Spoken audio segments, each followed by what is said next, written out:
Tetap di Ombos, obrolan maladministrasi, bersama Ombudsman Sumsel. Assalamualaikum warahmatullahi wabarakatuh. Ketemu kembali bersama podcast kita Ombos, obrolan maladministrasi bersama Ombudsman Sumsel. Hari ini di kantor kita kedatangan narasumber kita, Pak Dadi. Beliau ini Kadippas Kemenkumham Provinsi Sumatera Selatan. Apa kabar Pak Dadi? Alhamdulillah baik. Assalamualaikum warahmatullahi wabarakatuh. Waalaikumsalam warahmatullahi wabarakatuh. Pak Dadi, ini kan memang jadi pembicaraan hangat nih masyarakat bahwa lapas-lapas kita, rutan-rutan kita ini over capacity. Nah, Ya, ini betul. gimana nih Pak Dadi? Memang untuk Sumatera Selatan ini untuk kapasitas sesungguhnya itu hanya 6.620 orang. Tetapi pada kenyataannya dihuni oleh lebih dari 15.000 orang, tepatnya 15.250 orang. Tentunya ini sudah sekian kali lipat over kapasitas, sehingga mungkin juga pelayanan, pembinaan dan juga tugas-tugas lainnya tentunya tidak bisa optimal. Namun demikian tetap kita upayakan tugas dan fungsi kita dalam pelaksanaan tugas tetap kita maksimalkan bagaimana caranya supaya tugas-tugas bisa berjalan sesuai dengan standar operasional prosedur. Jadi kalau kita lihat angka yang semestinya 6.615 tadi, penghuninya ada 15.000 lebih, artinya ini betul. sudah hampir 250% Pak Dadi ya. Betul. Ya tentu tadi kata Pak Dadi, tentu ini kan pasti ada beberapa yang pasti tidak akan maksimal. Tidak maksimal ya. Mungkin proses pengawasannya, pengelolaannya. Nah ini yang paling banyak nih Pak Dadi, tahanan dalam kategori apa ini? Ini yang paling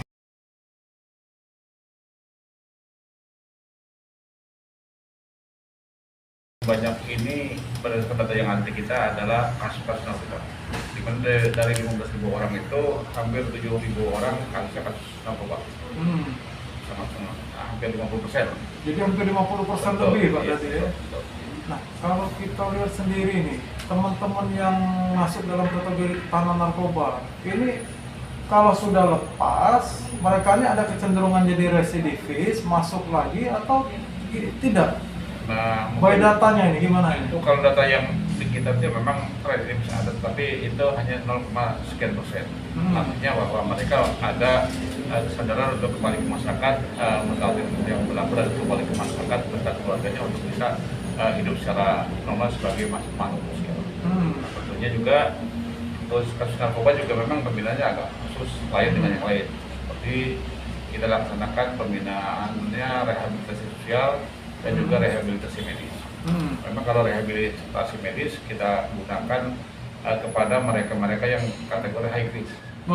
High risk yang memang perilakunya agak lain, kita gunakan metodenya. Apalagi kalau misalnya pas masuk dia sakau, masih apa seperti itu ada dia. Iya betul. Ya, kalau yang rehabilitasi sosial, bagaimana caranya kita membuatkan kembali mereka sebagai makhluk sosial dan nanti bisa hidup beradaptasi dan mungkin perilaku yang menyimpang sudah kita perbaiki sehingga dia menjadi orang yang mandiri dan berguna, sehingga bekal-bekal yang diberikan oleh lapas maupun rutan bisa berguna bagi mereka untuk menuju kehidupan di masyarakat yang lebih baik lagi. Iya Pak Dadi, kalau kita lihat kan ini kan program-program untuk teman-teman di tahanan kan cukup banyak nih. Iya, Ini betul. untuk juga dalam rangka mempersiapkan mereka nanti kalau mereka keluar. Iya, Tahanan. Ini program-program apa saja nih yang ada di tahanan nih? Ini program-program yang diberikan itu secara umum ada pembinaan kepribadian. Jadi meliputi pembinaan mental, rohani, jasmani, dan juga mungkin rekreasi dalam arti olahraga. Bagaimana mereka bisa beradaptasi kembali menjadi manusia-manusia yang bisa menjalankan fungsi sosialnya. Kemudian pembinaan keagamaan juga kita bekerjasama dengan Majelis Ulama Indonesia di wilayah Sumatera Selatan. Dan kemudian juga dengan dinas ke kantor kabupaten kota Kementerian Agama, dan juga yang sedang kita rintis itu dengan pengurus wilayah Nahdlatul Ulama Sumatera Selatan, di mana pembinaan terhadap para wali binaan maupun tahanan kita laksanakan lebih optimal lagi.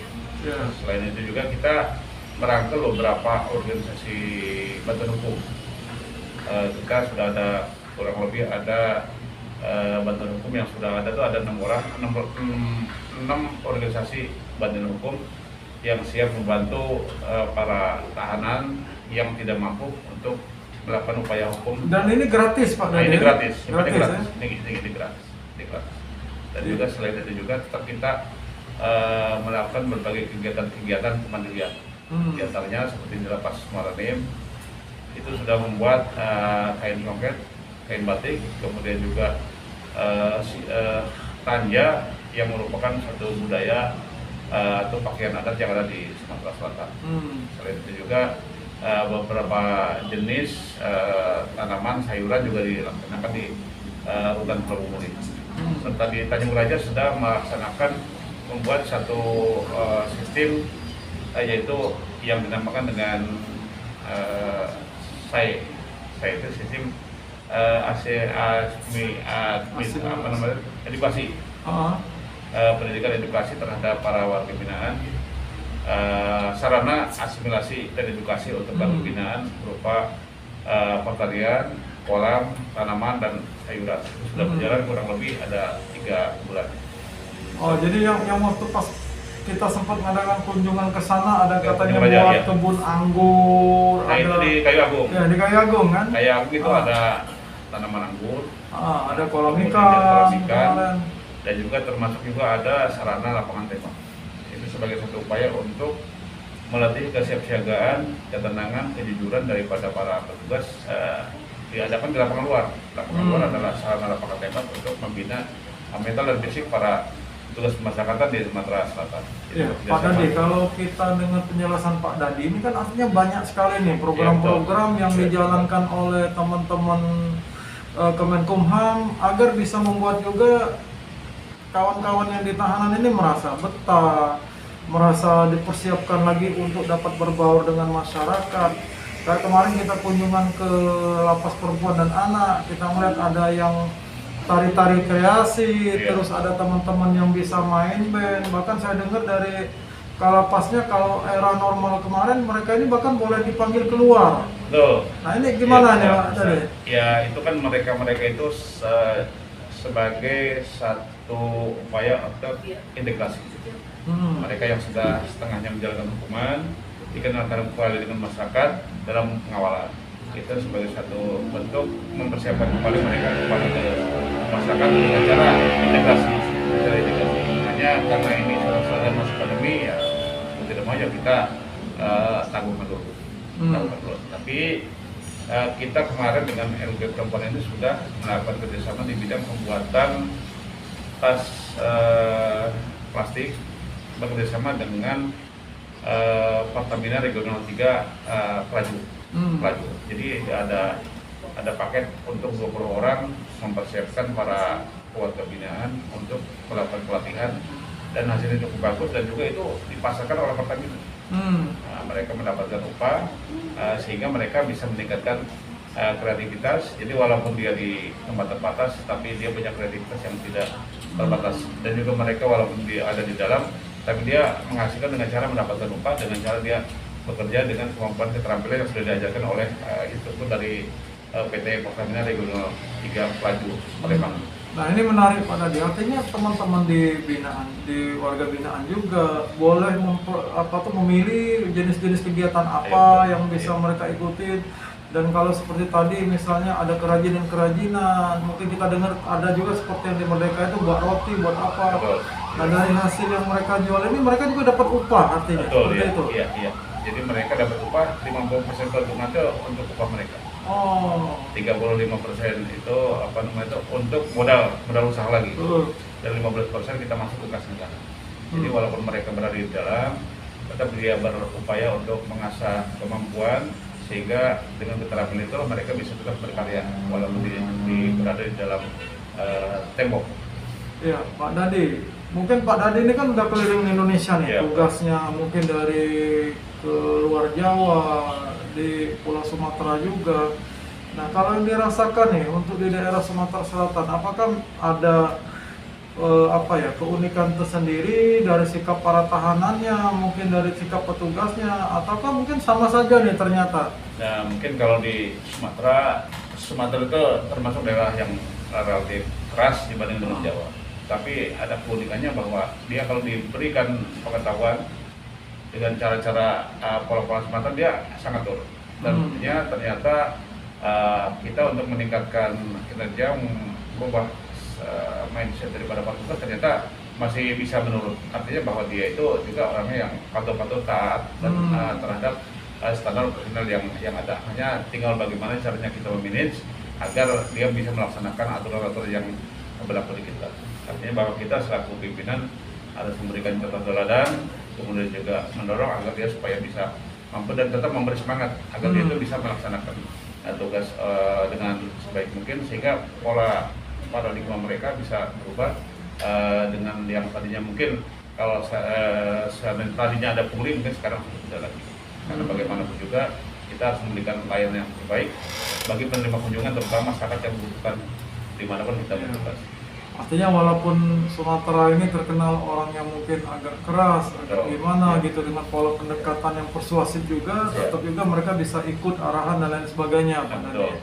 Nah ini Pak Dadi, tadi kan ini memang ada isu bahwa lapas kita ini kan over capacity. Dan memang kalau kita lihat artinya memang banyak pasti akan membawa efek-efek domino lainnya. Mulai dari layanan mungkin tidak bisa 100% maksimal. Apalagi kalau kita lihat nih petugas nih, perbandingan antara jumlah petugas dengan orang yang dijaga ini gimana Pak Dadi? Ya, teman, kalau perbandingannya sih itu mungkin 1 berbanding, kalau rata-rata 1 berbanding 100. Oh, 1 berbanding 100. Jadi 100 tahanan itu dijaga cuma oleh 1 orang petugas. Iya, rata-rata seperti itu. Tapi kita bagaimana caranya kita mengoptimalkan strategi-strategi yang ada di bidang pengamanan. Artinya bahwa kita tetap melakukan mereka memanusiakan manusia sebagai manusia, gitu. Memperlakukan mereka sebagai manusia, sehingga dengan sendirinya akan yang akan kita pegang itu adalah hati. Betul. Makanya kan kalau kita berkaca nih misalnya kalau di tahun 2015, 2016 dulu kan banyak kejadian tuh. Ada misalnya keributan antar sel. Betul. Ada kejadian misalnya karena air nggak dapat berapa hari, mereka nggak bisa mandi, mereka mau makan terbatas. Ada yang misalnya perlakuan oknum di lapasnya sudah terlalu terlewat, masalah pungli dan lain-lain, sehingga terjadi kerusuhan. Nah, dari amatan Pak Dadi sendiri nih, semakin tahun berjalan ke depan ini bagaimana nih terkait masalah-masalah itu? Nah, memang masalah ke depan itu mungkin kita akan semakin baik lagi. Karena yang pertama bahwa bagaimana caranya sarana yang utama harus kita perhatikan. Yang pertama mungkin masalah perawatan kesehatan. Tetapi juga masalah ketersediaan air bersih itu adalah masing-masing kamar, dan juga tidak kalah pentingnya adalah untuk pelayanan pemberian makanan. Jatah makanan harus dengan higienis yang telah ditetapkan oleh Kementerian Kesehatan, sehingga itu akan terpenuhi. Dan juga jangan lupa menjaga kebersihan, karena kebersihan sebagai pangkal kesehatan. Itu yang harus kita utamakan. Selain juga jangan sampai ada hak para wali maupun tahanan yang diabaikan. Dalam arti mereka kalau sudah waktunya mendapatkan remisi, kita berikan remisi. Bagi mereka yang sudah waktunya mendapatkan PB, CB dan lain sebagainya, kita berikan, sehingga hak dia harus terpenuhi. Artinya kalau kait pemberian remisi ini Pak, ini kan memang ada yang reguler nih, 17 Agustus dapat pengurangan masa tahanan, pas mau lebaran, hal-hal tertentu. Ini berjalan otomatis atau mereka mesti mengajukan untuk memperoleh itu? Nah, kalau sekarang kalau sudah sistemnya IT, sistem online, 17 Agustus itu kan kita ada database, ada namanya data slab service itu. Dengan mereka menempelkan jempol, maka akan ketahuan bahwa dia nanti untuk bulan tahun depan akan mendapatkan remisi 2 bulan atau 3 bulan. Itu sudah otomatis. Ya, ini kan sepanjang tidak ada pelanggaran ketertiban. Betul. Nah, ini kan sangat menolong sekali Pak Dadi, karena kita paham kalau andai kata ini sudah terotomatisasi oleh mesin, maka kan orang tidak perlu lagi mengajukan permohonan dan lain sebagainya. Karena kalau nanti perlu mengajukan permohonan dan lain sebagainya, takutnya nanti ini akan ada pihak ketiga mencoba mencari keuntungan seperti itu. Oh, kamu nggak akan mungkin dapat pengurangan masa tahanan nih, kalau mau nanti berurusannya sekian seperti itu. Nah, memang Sekarang ini sejak mungkin sudah 4 tahun ke belakang kita sudah melaksanakan sistem database pemerintah Jakarta. Jadi semuanya serba digital, serba otomatis. Jadi tidak ada lagi yang namanya mengajukan berkas dan lain sebagainya. Karena dengan sistem IT ini akan transparan, siapapun bisa melihat, termasuk juga orang eksternal maupun internal bisa melihat. Termasuk juga para pimpinan, kapan dia dihukum, kapan dia bebas, kapan dia remisi dan lain sebagainya sudah bisa monitor. Itu sangat memudahkan. Jadi udah transparan betul. Sudah mulai transparan, termasuk juga data-data di kepolisian, kejaksaan kita bisa mengetahui sehingga kita bisa saling mengingatkan di mana kelemahan kita dan juga kita bisa mengawasi siapa berbuat apa, tentunya akan termonitor sekali. Sekarang Pak Dede, ini permasalahan yang paling besar nih dirasakan oleh teman-teman dari Kemenkumham sendiri terkait pengelolaan lapas apa ini? Ya, memang overkapasitas itu kan berdampak kepada hal-hal lain, termasuk juga apalagi dengan kasus-kasus narkoba. Jadi dengan banyaknya napi penggunaan narkoba itu berdampak sekali karena banyak sekali antaranya kalau seandainya memberikan melempar barang itu dari pinggir jalan ke tembok. Itu kadang termonitor, kadang tidak. Tapi kalau termonitor sih masih mudah. Tapi kita bisa menunjuk ini tersangka, kita segera laporkan. Tapi yang agak repot itu kalau melempar handphone misalkan, ataupun berupa obat-obat daftar keras itu karena orangnya tidak ada di situ, hanya melempar. Jadi antisipasi kita adalah jangan sampai si penghuni itu mempunyai handphone, karena ada komunikasi dengan handphone itulah yang bisa dilakukan. Jadi bukan berarti ya mungkin kita ada satu bedanya pembina di lapas dengan pembina di kampus. Kalau di kampus memang orang menjadi mahasiswa cita-citanya untuk belajar.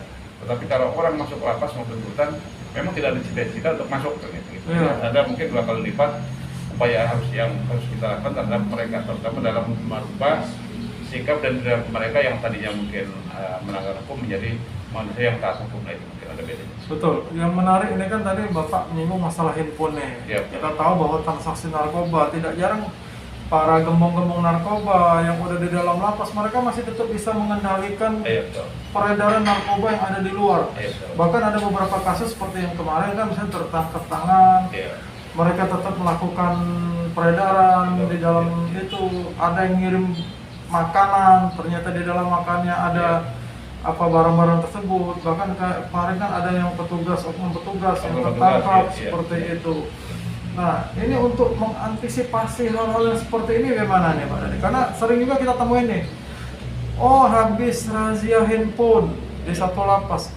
Tetapi kita lihat ternyata ada beberapa lapas itu yang kita tahu, ini kok masih bisa update status dianya di Facebooknya seperti itu. Nah, itu gimana nih Pak Dede? Nah, itu mungkin harus kita laksanakan deteksi dini terhadap situasi dan kondisi yang ada di lapas dengan cara melakukan penggeledahan yang seperti itu di dalam. Mungkin keduanya juga kita fasilitasi kalau mereka mau menghubungi keluarganya, kita siapkan ada namanya video call sehingga bisa bertatap muka seperti yang lainnya, hanya mungkin hanya secara virtual. Kemudian ketiganya juga kita membuat komitmen dari seluruh jajaran baik tingkat atas sampai dengan bawahan agar bisa melaksanakan standar operasional prosedur ataupun memakai ketentuan yang telah digariskan oleh Kementerian HAM. Dan juga yang kelimanya adalah sanksi bagi mereka yang melanggar, apakah itu mungkin disiplin maupun membantu menjembatani terhadap para bandar-bandar atau berhubungan dengan orang keluarga di luar. Kita tidak lagi akan tindakan sesuai dengan ketentuan yang berlaku. Artinya ini kan razia terus dilakukan, termasuk juga kerjasama dengan kawan-kawan BNN seperti itu kan, Polda juga seperti itu. Nah, kalau mengenai handphone ini sendiri Pak Dede, itu di sel-sel tempat tahanan itu ada colokan listriknya atau enggak itu? Nah, sebenarnya itu di SOP-nya. Sebetulnya memang kalau di kamar itu tidak ada colokan listrik, tapi mereka kan kadang-kadang membuat kabel dengan narik dari atas itu hanya dalam bentuk sebesar rambut itu bisa. Hanya repotnya kalau terjadi korsleting listrik. Iya. Kebetulan dengan terjadinya kebakaran yang ada di lapas kelas 1 Tangerang yang menewaskan 51 warga binaan, termasuk 2 diantaranya adalah warga negara asing. Nah, kita memang sebelumnya sudah melaksanakan upaya-upaya dengan cara pemeriksaan terhadap jaringan-jaringan yang ada di lapas maupun rutan, terutama bagi mereka-mereka yang ada bagi lapas rutan yang memang bangunan tua, seperti di Marabua, kemudian juga di Martapura, termasuk juga rutan Pacu ini termasuk bangunan tua. Iya. Dan itu semua sudah kita laksanakan perbaikan jaringan, sehingga ada kejadian di satu tempat kita antisipasi jangan sampai terjadi. Oh gitu. Jadi pasca kejadian kemarin itu sudah dilakukan langkah preventif di beberapa lapas rutan juga. Iya, betul. Dicek lagi jaringan-jaringan listriknya. Betul. Bahkan kemarin kita juga sempat baca berita di lapas narkoba Serong kalau nggak salah ada simulasi kalau terjadi kebakaran seperti itu. Betul. Jadi kita laksanakan seperti itu sehingga antisipasi harus kita laksanakan. Jadi jangan sampai, karena setiap kejadian itu kan ada awal. Jadi jangan sampai awal itu menjadi besar kira-kira gitu. Jadi upaya itu harus kita laksanakan jadi mungkin namanya deteksi dini. Kalau kita deteksi dini apa-apa yang akan memungkinkan terjadi risiko kita antisipasi awal. Nah ini kan ada beberapa inovasi nih, seperti kalau yang kita lihat nih di lapas narkoba Serong. Ya. Ada inovasi drive-thru, orang nitip makanan khusus cukup di sana saja. Nah, apakah ini inovasi-inovasi ini bisa dilakukan juga di tempat-tempat lainnya? Oh iya betul. Jadi ini sudah dilaksanakan juga di lapas LPKA yang di Pajo, anak-anak sudah ada penelitian makanan berupa drive-thru. Nah, juga tetap di beberapa tempat Banyuasin juga ada. Nah, sedang akhirnya yang sedang kita coba di Kayu Agung. Kayu Agung ya. Kayu Agung sedang kita coba. Jadi istilahnya saling berbagi dengan inovasi. Jadi begitu Banyuasin bagus, ada di beberapa tempat coba belajar ke sana. Nah, jadi kita saling berbagi pengetahuan. Kemudian saya lihat yang di Lapas Merah Mata itu layanan makanan sangat bagus sekali, penyajian dan tempatnya juga kita harus belajar ke sana. Karena sudah mendapatkan penghargaan dari Direktur Perawatan dan Kesehatan, Direktur Jenderal Pemasyarakatan Lapas Merah Mata sebagai salah satu dapur yang terbersih dan terhigienis. Wow, itu tingkat apa itu Pak Dade? Tentang layanan makanan dan dapur sehat. Tingkat nasional atau tingkat regional? Ini tingkat Sumatera Selatan. Nasional sedang diadukan, ini nanti mungkin mudah-mudahan dapat lah itu. Oh gitu ya. Ya, artinya inovasi-inovasi dari tempat-tempat lain ini bisa dilakukan juga di tempat-tempat yang lainnya, sehingga nanti akan terjadi terus perbaikan dalam pelayanan pada warga binaan. Nah, kalau kita kan lihat selama ini Pak Dade, era COVID ini kan orang tidak bisa bertemu langsung dengan keluarganya. Cukup lama ini Pak Dade, sudah hampir 1 tahun setengah mungkin ya, hampir 1 tahun setengah gitu, orang nggak bisa menerima kunjungan. Tadi kata Pak Dade udah disiapin misalnya gadget untuk mereka melakukan video call. Iya betul. Kira-kira sampai kapan ini? Karena saya juga lihat kemarin ada beberapa lapas yang sudah mulai melakukan persiapan ruangan-ruangan agar mereka bisa ketemu, walaupun secara terbatas. Kalau kita selaku pelaksana di lapangan menunggu ketentuan dari perusahaan, tapi mungkin kalau dari syarat-syaratnya kita sudah termasuk relatif lebih aman dalam arti untuk vaksin warga binaan dari 15.000 sudah ada 9.000 sekian. Iya. Kemudian dari petugasnya sudah 95% lebih.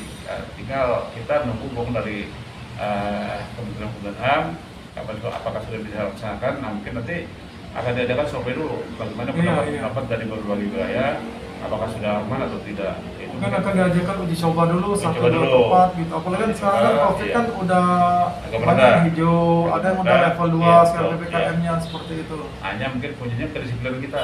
Jadi jangan sampai sudah ada ketentuan tatap muka nanti kita agak lengah prokesnya dilanggar ya. Mungkin ya harus ada kepatuhan daripada termasuk mungkin nantinya untuk para pengunjung itu kita menggunakan aplikasi Lindungi.